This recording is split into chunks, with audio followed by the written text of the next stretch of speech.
નમસ્કાર, the secret ઇન્ડિયામાં આપનું સ્વાગત છે। હું છું સઈદ કુરેશી। કોઈની ટીકા કરવી કે પછી કોઈની પ્રશંસા કરવી તે પત્રકાર તરીકે કામ કરતા હોય તે પત્રકારને શોભે નહીં। ટીકા કે પ્રશંસા કરવાથી વધુ લોકોની સમસ્યાનું ઉજાગર કરવું એ અમારી નૈતિક ફરજ છે અને પ્રજાની કચરાયેલી આવાજને બુલંદ કરવાનું કામ અમારી ટીમ કરશે, પરંતુ અમારા સમસ્યાનું સમાધાન તમારા હાથની આંગળી છે। ઉઠાવો આંગળી, કરો સબસ્ક્રાઇબ, બેલ આઇકોન, શેર કરવાનું ચાલુ રાખો। મારે વિગતે વાત કરવી છે વોર્ડ નંબર 4 અને 5 ની સત્ય હકીકતને તમારી સામે લાવવાની અમારું કામ છે। અંત તક વિડીયો જોવાનું રાખજો।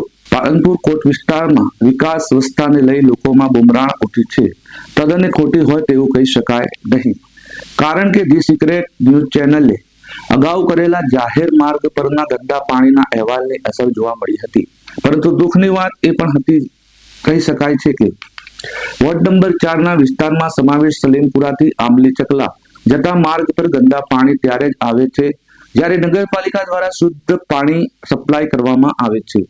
તે દરમિયાન સપ્લાય કરવામાં આવે છે પાણીનું પ્રવાહ વધુ હોવાથી સલેમપુરા વિસ્તારનું પાણી ખુલ્લી ગટરોમાં આવવાથી ઉભરાય છે।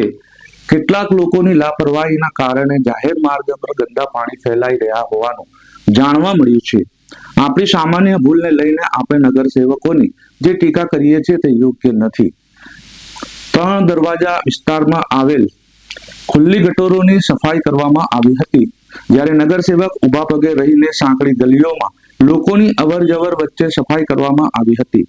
જ્યારે અગાઉ ધી સિક્રેટ ન્યૂઝ પર સ્થાનિક લોકોએ નગરસેવકોની કરેલી ટીકા પર થયેલા અહેવાલ બાદ નગરસેવકોએ જણાવ્યું હતું કે વોર્ડ નંબર 4 અને 5 ની અંદર બ્લોક પેવર, સીસી રોડ, નવીન બોર બનાવેલ છે। સીસી રોડ તેમજ block paver gas pipe line થવાથી સીસી રોડ અને બ્લોક પેવરને તોડી અંડરગ્રાઉન્ડ પાઇપલાઇન કરવાથી રસ્તાઓ ઉબડખાબડ બની ગયા છે। ગેસ પાઇપનું કામ પૂર્ણ થઈ જશે ત્યારબાદ રસ્તાઓનું સમારકામ કરી આપવામાં આવશે। જાહેર રસ્તાઓ વોર્ડ નંબર 4 અને 5 ના મંજૂર થયેલા છે તે રસ્તાઓ વોટર સપ્લાયની નવી લાઇન તેમજ અંડરગ્રાઉન્ડ વીજ લાઇનો નાખી દેવામાં આવશે। ત્યારબાદ વોર્ડ નંબર 4 અને 5 ના કામો હાથ ધરાશે।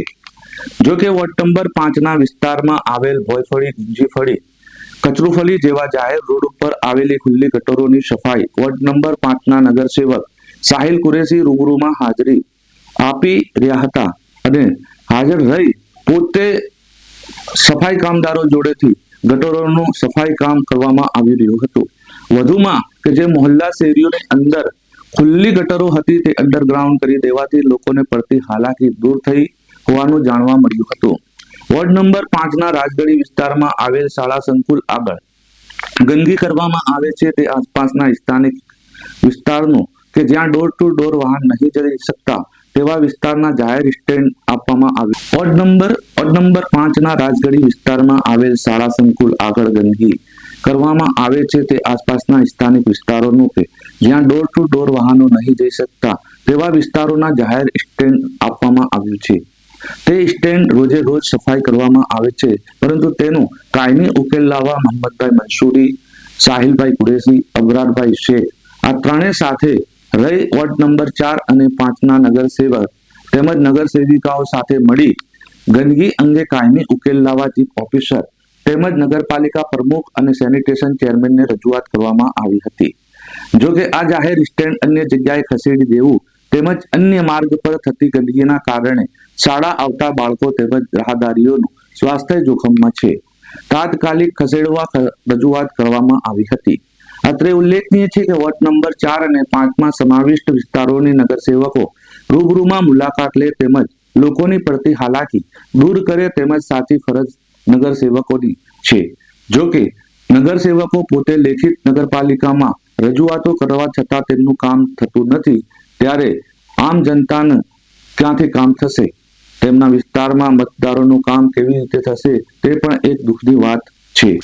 અત્રે ઉલ્લેખનીય છે કે વોર્ડ નંબર 4 અને 5 ના નગરસેવકો એક થઈને પોતાના મત વિસ્તારમાં ગંદકી, પીવાનું પાણી તેમજ સ્ટ્રીટ લાઇટ, રોડ, રસ્તા અને ખુલ્લી ગટરો તેમજ ધાર્મિક સ્થળો પાસેના થતા ગંદકી પાસેના લગતા કામ હાથ ધરવામાં આવે અને લોકોની જરૂરિયાત પ્રમાણે કામ થાય તે ઈચ્છનીય છે.